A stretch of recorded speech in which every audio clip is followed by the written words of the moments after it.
কাকিমা, অনেকটা রাত হয়ে গেল, এবার কিন্তু আপনাদের একটু কিছু খেতে হবে। আমি কাকাবাবুর কাছে থাকছি, আপনি রান্নাঘরে যান। আচ্ছা বেশ, আপনি না হয় এখানে বসুন, আমি ওদিকটা দেখছি। না কাকিমা, এত চিন্তা করবেন না, কাকাবাবু একেবারে সুস্থ হয়ে যাবেন। না বিভা, আমাকে খেতে বলো না, আমি এখন কিছু খেতে পারবো না, আমার মাথার ঠিক নেই। আগে দেখি তোমাদের ভাই কি বলে। শুনে কি বুঝলি? প্রেশারটা খুবই লো, খাওয়া দাওয়া ঠিক মতো হচ্ছে না মনে হয়। কাকাবাবু, কাজের কি খুব চাপ যাচ্ছে? আর বলো না, কাজ ছাড়া উনি কিচ্ছু জানেন না। রাত্রে ঘুমানোর সময় পর্যন্ত ওনার নেই। তুমি এখন নিজের চোখেই দেখো না, এতটা অসুস্থ, তবুও ঘরে গিয়ে একটু শুচ্ছেন না উনি। সময় নেই বললে কিন্তু অসুখ সারবে না কাকাবাবু। আপনি, মেজদাদা, সুবি, আপনারা সবাই একই রকমের। আপনারা কেউ বুঝতে চান না যে শরীর সুস্থ না থাকলে বেশি দিন কাজ করা সম্ভব নয়।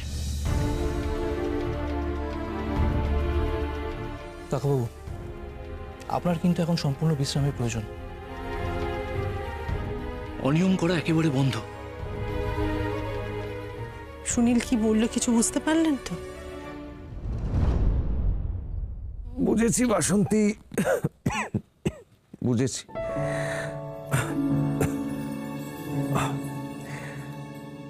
ডাক্তাররাই একমাত্র পারে বাপ মাকেও ধমক দিতে। না না কাকাবাবু, আমাদের কথা কিন্তু এবার আপনাকে শুনতেই হবে। আমি ওষুধ দিয়ে দিচ্ছি, কিন্তু আপনার শরীরের যে অবস্থা তাতে আপনার খাওয়া বদল করা খুব প্রয়োজন।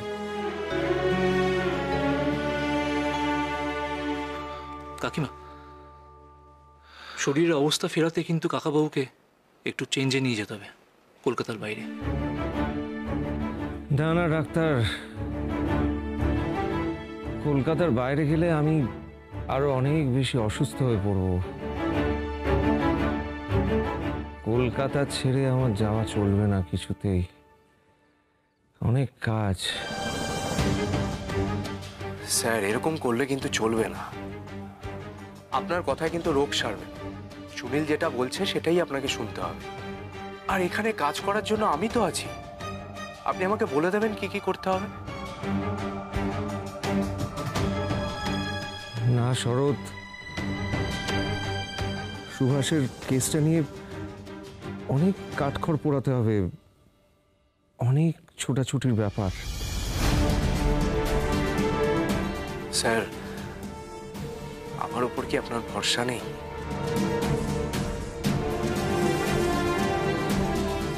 এটা ভরসার ব্যাপার নয় শরৎ,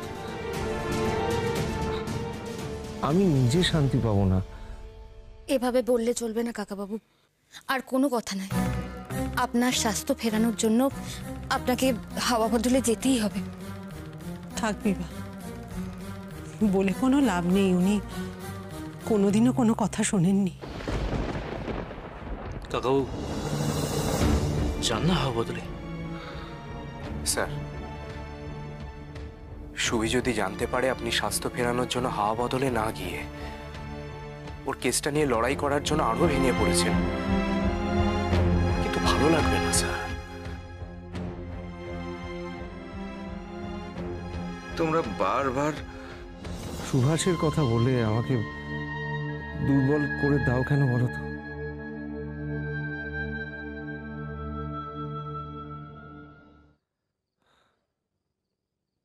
বেশ, তোমরা সবাই যখন চাইছো তখন যাব না হয় হাওয়া বদল করতে।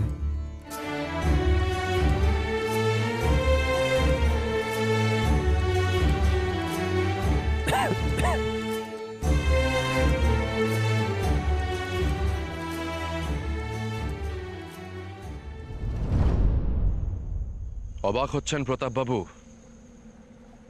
ভাবছেন কি করে বুঝলাম যে আমরা নদীর পাড়ে দাঁড়িয়ে আছি? এই হাওয়া, এই তীর্থির শব্দ, খুব চেনা। কথা কি জানেন তো প্রতাপ বাবু, কাউকে মন প্রাণ দিয়ে ভালোবাসলে যেমন তার পায়ের শব্দেই বোঝা যায় যে মা আসছে না বোন আসছে, তেমনি দেশকে ভালোবাসলে, দেশের মাটিকে ভালোবাসলে ঠিক অনুভব করা যায় যে আমি কোথায় দাঁড়িয়ে আছি। শুনুন প্রতাপ বাবু, টেগার সাহেবকে গিয়ে বলে দেবেন যে ওনার পরিকল্পনা আমি খুব ভালোভাবেই বুঝতে পারছি। উনি ভাবছেন আমাদের যন্ত্রণা দিয়ে জনসাধারণকে ভয় দেখাবেন যাতে কেউ আর আন্দোলনের সাথে যুক্ত না হয়। কিন্তু টেগার সাহেবের হিসেব মিলছে না প্রতাপ বাবু। আমাদের যন্ত্রণা মানুষের মনে ভয় নয়, ক্ষোভের সঞ্চার ঘটাচ্ছে। আমাদের দল বড় হচ্ছে প্রতাপ বাবু, প্রতিদিন, প্রতিনিয়ত। অফিসার, যেদিন মানুষের ধৈর্যের বাঁধ থাকবে না সেদিন।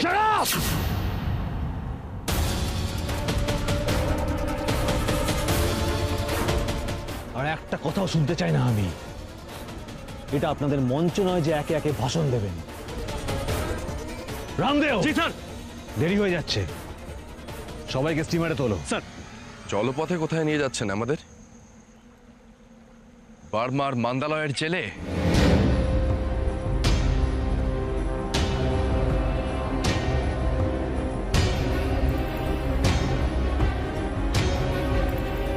সেখানে গেলেই না হয় বুঝতে পারবেন।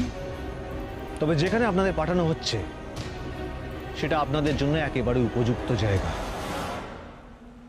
তবে একটা কথা মনে রাখবেন, কোনো জেলেই আপনারা আমাদের আটকে রাখতে পারবেন না। আমরা সমস্ত লৌহ কপাট ভেঙে বেরোবার ক্ষমতা রাখি। গানটা ধরো না সুভাষ, আজই তো মনে হচ্ছে বিদ্রোহী কবির ওই গানের উপযুক্ত সময়। কবির কলমকে যারা ভয় পায় তাদের তো শোনাতেই হবে এই গান।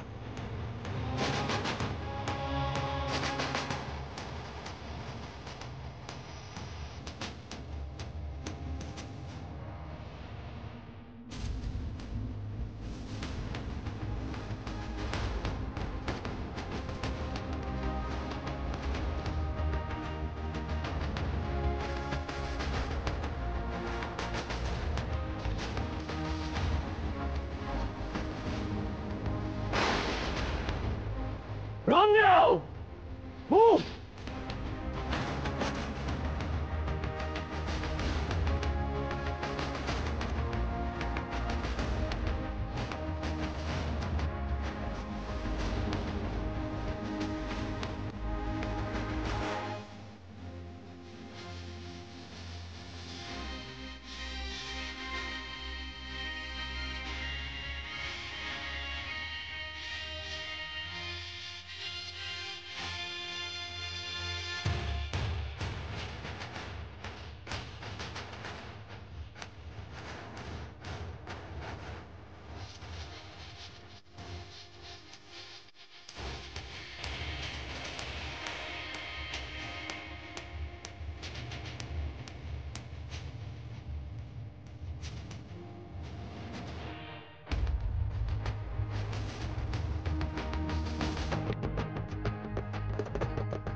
পরাণ হাজরা, বাড়ির লোক নবীন হাজরা। আমি। কে হন? দাদা। দাদা, নিন ধরুন কাগজ ধরুন। পরের জন সুবীর সান্যাল, বাড়ির লোক জ্যোতিষ সান্যাল। কে আছেন? আপনি কে হন? বাবা, নিন ধরুন কাগজ ধরুন। जी कितना टाइम लगाएंगे? टाइम हो गया है, इसके बाद और लाइन में कोई नहीं आएगा। अरे अरे भैया प्रणाम। नमस्ते भाभी जी। रामदेव। हाँ हाँ हाँ, मैं ही हूँ रामदेव। आप आज यहाँ पे किससे मिलने के लिए? सचिन जी, कोई नया स्वदेशी आया है क्या? फिर किससे मिलने के लिए आए हैं आज? সুভাষের সাথে দেখা করতে এসেছি। सुभाष बाबू मतलब, ओ मतलब हमारे सुभाष बाबू? नहीं, वो तो यहाँ पे नहीं है। নেই মানে কোথায় আছে ছোট দাদা? वो तो बड़े अफसरों को, बड़े साहबों को पता होगा ना। क्यों आपके घर पे वो ट्रांसफर का चिट्ठी या संदेशा पहुंचा नहीं क्या? না, আমরা কিছু জানি না সুভাষ কোথায়। এভাবে কাউকে কিছু না জানি কিভাবে সুভাষকে ট্রান্সফার করে দিতে পারে? एकदम सही सवाल पूछे। बिल्कुल यही सवाल कोर्ट में पूछना। मुझसे पूछ के भला क्या फायदा? রামদেव সুভাষ কোথায়? मैंने कहा ना, मैं कैसे बताऊं भाभी जी? ট্রান্সফারের দায়িত্বে কে ছিলেন? वाणी दीदी के पति है ना, प्रताप बाबू। আপনি বাণীকে কি করে জানেন? अरे वही तो मेरा काम है भाभी जी, सबको जानना। পুলিশ আরো একটা ভুল সিদ্ধান্ত নিল। কোর্টের অর্ডার ছিল কর্পোরেশনের কাজগুলো লকআপ থেকে হবে। এই অবস্থায় সুভাষকে কি করে ট্রান্সফার করতে পারে ওরা? পুলিশ কি করতে পারে কি করতে পারে না সেটা নিয়ে নয় পরে ভাববেন। আগে তো আমাদের জানতে হবে পুলিশ ছোট দাদাকে কোথায় নিয়ে তার গেছে। জন্য কোর্টে অ্যাপিল করতে হবে, স্যারের সাথে কথা বলতে হবে। চাই না স্যার রেল ধরতে বেরিয়ে পড়েছেন কিনা। বিভা তাড়াতাড়ি চলো।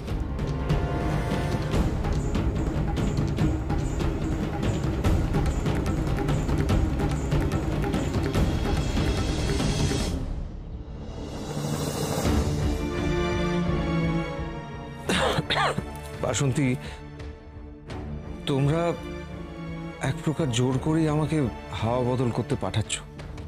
ডাক্তারের নির্দেশ যে, আর এই কথাটাও তো সত্যি। আপনার শরীর স্বাস্থ্য দিন দিন ভাঙছে। চেঞ্জে গেলে দেখবেন আপনার শরীর স্বাস্থ্য ভালো থাকবে। বাসন্তী, শরীর ভালো রাখতে গেলে মনটাকেও তো ভালো রাখতে হয়। আমি জানি না এই অবস্থায় কলকাতা ছেড়ে গেলে আমি কতটা ভালো থাকতে পারবো। আমি বলি কি, আপনি দেশবন্ধু, সব কি গোছানো হয়ে গেছে? তাহলে জিনিসপত্রগুলো দিন, আমি গাড়িতে তুলে দিচ্ছি। জিনিসপত্র তো গাড়িতে ওঠাতেই হবে, কিন্তু শরৎ গেছে সুভাষের সঙ্গে দেখা করতে। সুভাষের খবর পেলে তারপর আমি রওনা দেব। স্যার, কি হচ্ছে শরৎ? তোমাকে এরকম দেখাচ্ছে কেন? স্যার, পুলিশ রাতের অন্ধকারে সুবিকে অন্য জেলে নিয়ে গেছে। কি বলছোটা কি? অন্য কোনো জেলে নিয়ে গেছে মানে কোথায় নিয়ে গেছে? পুলিশ আন্দোলনের উত্তেজনা সহ্য করতে পারছে না। আমি স্পষ্ট কারণটা বুঝতে পারছি। ওরা বুঝতে পেরেছে সুভাষ এখানে থাকলে আন্দোলন থামানো সম্ভব নয়। হ্যাঁ স্যার, ওরা এটাও বুঝতে পেরেছে সুবি সঠিক পথে এগোচ্ছে। যে পথে বাধা আসবে সেটাই তো সঠিক পথ। আর তাই ওরা রাতের অন্ধকারে চোরের মতো এই কাজ করলো। আমি বলি কি, আপনার তো অনেক চেনা জানা, আপনি একটু খোঁজ খবর নিয়ে দেখুন না, যদি কাছে পিঠে। না বাসন্তী, কাছে পিঠ নয়। আমার মন বলছে সুভাষকে ওরা অনেক দূরে পাঠিয়েছে।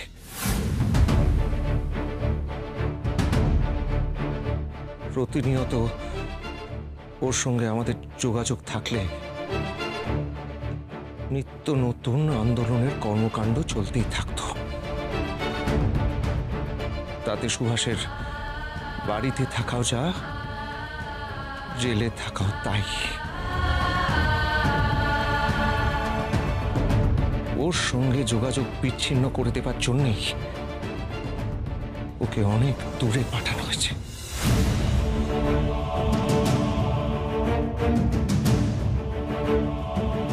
হয়ে যাক দেরি, ট্রেন ছেড়ে যাক। আমি এখন হাওয়া বদল করতে যাব না।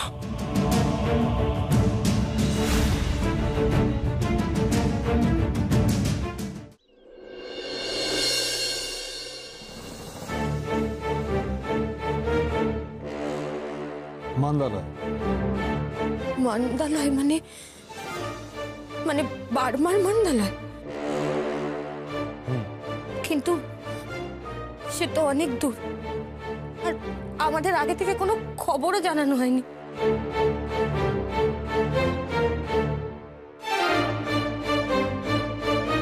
দেখুন, এই ছাদের নিচে আপনার সাথে আমাদের একটা অন্যরকম সম্পর্ক রয়েছে। এছাড়াও আমার স্ত্রী আপনাকে দিদি বলে ডাকে। তবে এই সমস্ত প্রশ্ন করার সঠিক জায়গা এটা নয়। আপনি আমার পরিচিত, তাই শুধুমাত্র জায়গার নামটুকু আপনাকে জানালাম, কিন্তু এর থেকে বেশি আমার পক্ষে কিছু বলা সম্ভব নয়। বাকিটা থানায় জানবেন। বাণী, তোমার দিদি এসছে, ওনাকে বসতে বলো। জল মিষ্টি খাওয়া আর মনে রাখবে, ওনাদের বাড়িতে কিন্তু আমাদের আপ্যায়নে কোনো ত্রুটি হয় না। বসুন আপনি। বসো, আগে বসুন আপনি। আপনি একটু জল মুখে দিন। আমি ঠিক আছি দিদি। ওমা, তা বললে কি হয় নাকি? আমাকে মাফ করবেন প্রতাপ বাবু, আপনার সঙ্গে আমাদের অন্যরকম একটা যোগাযোগ আছে বলেই আপনার কাছে ছুটে জানতে এসেছিলাম। আসলে কোর্টে অ্যাপিল করে জানার প্রক্রিয়াটা তো অনেক দীর্ঘ, অনেক সময় লেগে যায়। না হলে আপনাকে এভাবে বিব্রত করতাম না। কিন্তু আপনি আমাকে দয়া করে বলবেন, আমার ছোটদাদা এমন কি করেছিল যার জন্য আপনারা ওকে মান্দালয় পাঠালেন?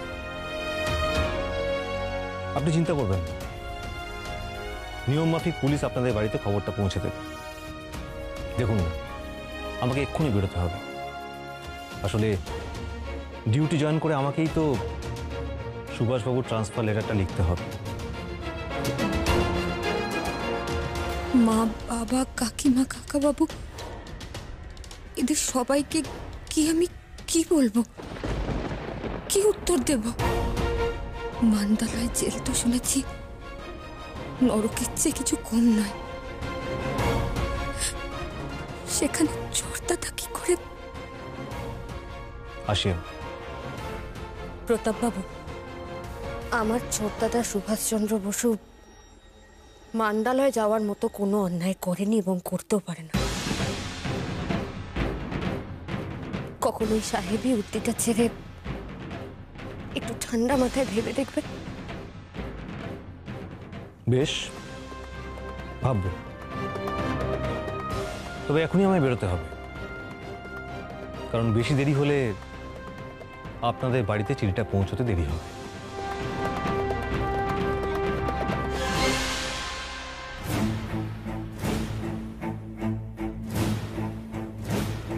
মেজো বৌদিদি, জল এনেছ? জল খাও মেজো বৌদিদি, এনো জল খাও, জল খাও মেজো বৌদিদি।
মান্দালয় জেলের কি অবস্থা সুভাষ? এ কি ধরনের শাস্তি? পশুর খামারের থেকেও খারাপ অবস্থা। এখানে মানুষ কি করে থাকে? কেউ কি এর ইচ্ছে করে থাকে সুভাষ? থাকতে বাধ্য হয়। এই যেমন আমরাও আছি, আমাদেরও থাকতে হবে, আমরাও তো বাধ্য। কোনোদিন পরিবারের বাধ্য হতে পারলাম না সত্যেনদা, পুলিশের বাধ্য কি করে হব? আর ইংরেজ সরকারের বাধ্য হওয়া মানে তো পরাধীনতা স্বীকার করে নেওয়া। তা হবে না।